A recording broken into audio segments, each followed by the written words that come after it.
Kemudian ada guru makruh ya.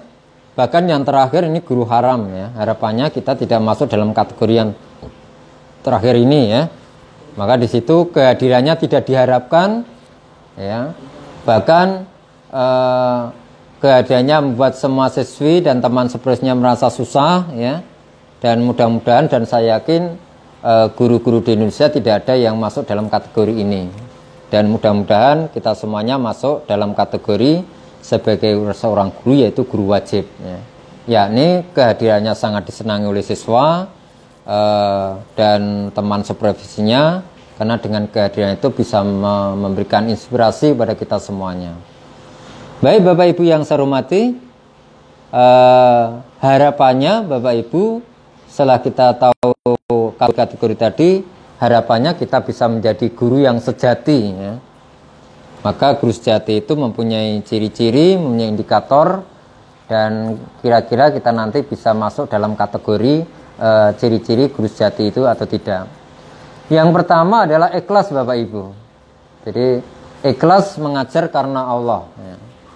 Jadi dengan modal keikhlasan ini, insya Allah kita dalam mengajar akan merasa mudah, tidak sulit dan enteng ya. Dan insya Allah kehadirannya akan dinanti oleh anak-anak kita dan nanti hasilnya akan maksimal.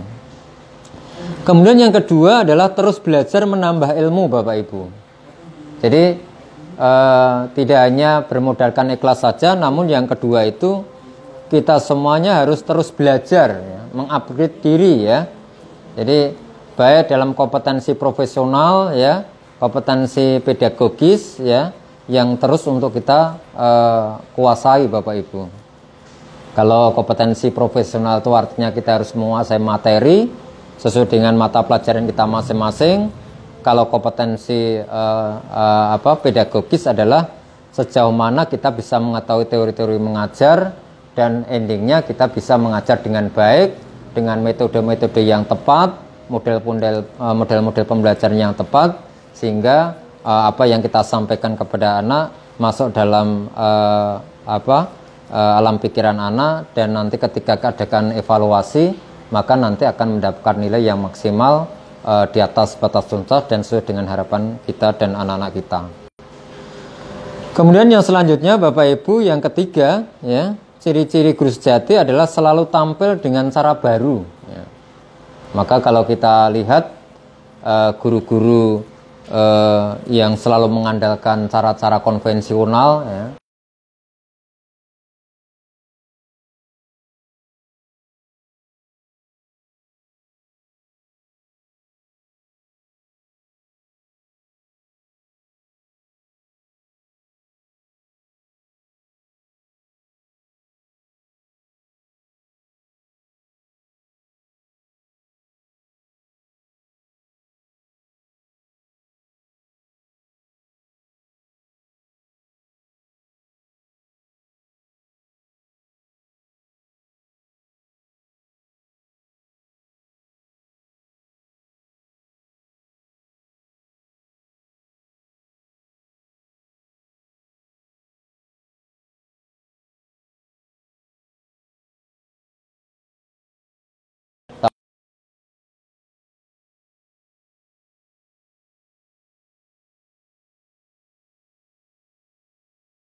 menarik hati ya.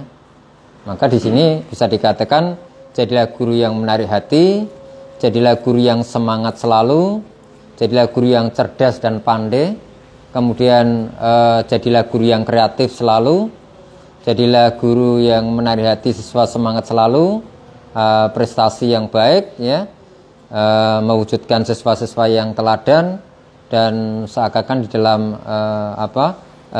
belajar tidak menjadikan sebuah beban. Lanjut Bapak Ibu yang terakhir, dan ini sudah pukul 15 lebih 9 menit, kurang sekitar 5 menit kita sampaikan bahwa kita perlu mewaspadai 11 sebuah kata-kata yang untuk memudahkan kita saja, artinya adalah tim pemburu sertifikasi. Maka jangan sampai kita masuk dalam kategori ini ya. Jadi dalam benak pikiran kita hanya ingin terkait dengan kapan caranya sertifikasi tanpa diimbangi dengan peningkatan kualitas pembelajaran kita. Kemudian yang di situ yang kedua adalah mual ya, mutu amat lemah ya. Jadi proses pembelajaran kita lemah karena literasi kita lemah, literasi model-model pembelajaran yang lemah, apalagi literasi dengan kompetensi profesional yang lemah, kompetensi penguasaan materi yang lemah, maka ini bisa dikatakan sebagai rentan penyakit mual ya. Kemudian ada kudis ya, ini juga mudah untuk kita ingat ya, yaitu artinya kurang disiplin.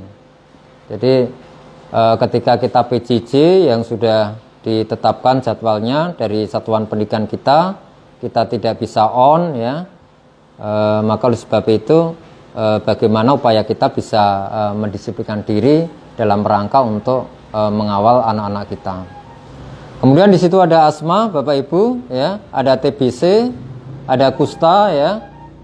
Kusta ini kurang strategi. Jadi barangkali kita ketika masuk dalam kelas, baik kelas tatap muka maupun kelas daring, ya, kita tidak punya strategi.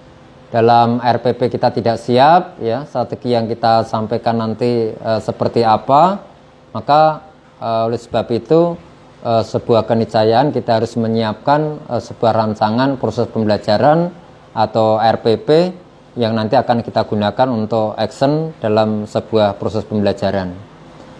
Kemudian yang selanjutnya ada istilahnya asam urat ya. Ini asal sampaikan materi, urutan kurang akurat ya. Ini juga akan membingungkan anak-anak kita dan harapannya nanti kita semuanya bisa menyampaikan materi secara runtut ya. Kemudian ada lesu, lemah sumber ya. Jadi sebuah tuntutan ketika kita mengajar harus mempunyai literasi yang cukup kuat ya, buku-buku pendamping yang lain sehingga materi yang kita sampaikan bisa holistik ya, bisa lengkap dan tentunya bisa kita sampaikan ketika anak-anak kita mempunyai permasalahan. Jadi kita harus mengkayakan diri katanya dengan sumber belajar kita atau sumber pembelajaran kita, baik buku maupun dari sumber dari Google ya atau internet. Kemudian ada diare, ada ginjal dan sebagainya. Nah ini adalah 11 penyakit yang rentan ya di dalam guru. Mudah-mudahan kita tidak masuk dalam kategori penyakit-penyakit yang rentan yang diderita oleh guru ini. Baik Bapak Ibu, barangkali itu yang bisa kita sampaikan. Di awal tadi sudah kita sampaikan bahwa materi kali ini dengan tema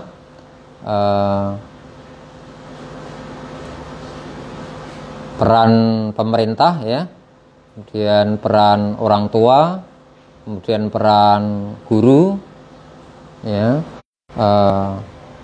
sesuai dengan amanah yang disampaikan pada saya untuk menyampaikan materi kali ini.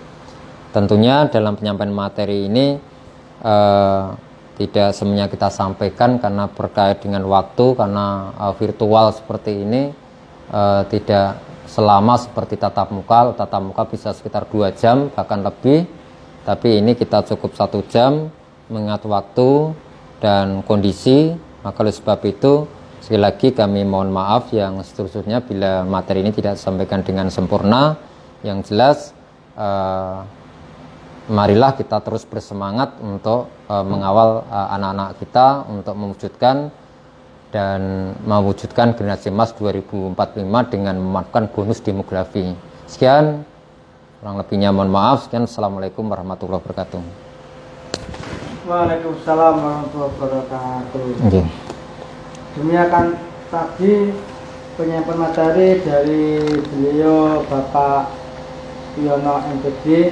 Mudah-mudahan apa yang disampaikan oleh beliau Bapak Ibu bisa menelaah, bisa mempelajari, Bapak Ibu bisa mempraktekkan dalam proses pembelajaran, baik nanti secara tatap muka dan juga melalui daring online, karena masih adanya masa pandemi COVID-19 seperti yang ini. Bapak Ibu yang kami hormati, kami dari panitia PGDI akan memberikan informasi kepada Bapak Ibu semuanya. Bahwasanya kegiatan senar dan pendidikan nasional pendidikan tahun 2021 ini dilaksanakan secara daring virtual dengan 5 hari pertemuan. Untuk hari yang pertama yaitu sekarang ini, yaitu melalui virtual, yang sekarang adalah kegiatan nasional pendidikan. Kalau di jadwal itu dimulai jam 13.30 sampai 17.30. Kemudian untuk selanjutnya itu hari Kamis, Jumat, Sabtu, Minggu. Kamis, Jumat, Sabtu, Minggu, tanggal 18, 19, 20, 21 Februari 2021. Itu nanti Bapak Ibu mengerjakan tugas mandiri di rumah masing-masing. Dan tugasnya nanti dikerjakan sebaik mungkin sambil Bapak Ibu nanti menunggu makalah dari rumah Bapak Ibu masing-masing. Selanjutnya ini nanti mengenai teknis absensi kehadiran. Tadi dari kolom Instagram ada yang tanya, untuk absensinya bagaimana Pak? Untuk absensinya